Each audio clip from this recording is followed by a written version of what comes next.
Let's turn now to our Commitment 2024 coverage, and we are taking a much closer look at one of the constitutional amendments that voters will have the chance to decide on. Talking about Amendment 2, the right to fish and hunt. Our Steve King shares what the co-sponsor and opponents think about the amendment. Amendment 2 would add in Florida's Constitution an article to, quote, preserve forever fishing and hunting, including by the use of traditional methods as a public right and preferred means of responsibly managing and controlling fish and wildlife. The amendment would also not limit the constitutional authority granted to the Fish and Wildlife Conservation Commission. Palm Beach County Republican State Representative Rick Roth co-sponsored the bill to get Amendment 2 on the ballot. Yeah, that is a little bit of a funny thought.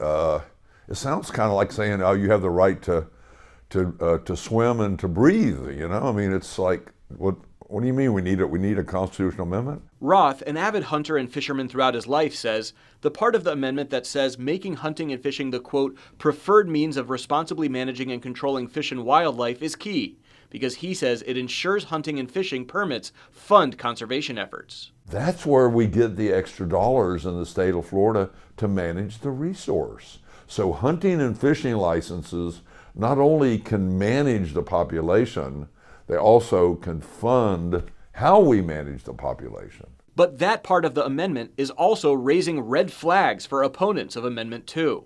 James Scott with NoTo2.org is campaigning against Amendment 2, and he is also the chair of the Florida chapter of the Sierra Club. I'm a skilled fisherman. We are not against hunting and fishing. That is not what's at issue here. This is an effort driven by special interest groups to provide mechanisms in the Constitution to challenge all sorts of very popular protections that Floridians have spent decades fighting to build.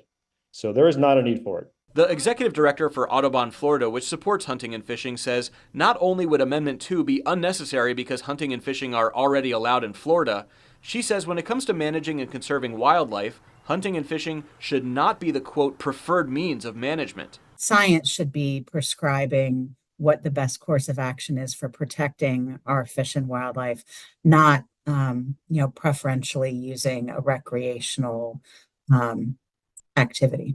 Hunters have a long history of contributing to conservation, not just in Florida, but countrywide. Nevertheless, it is a recreational pursuit, not a resource management tool exclusively. Reporting in Palm Beach County, Steve King, WPBF 25 News.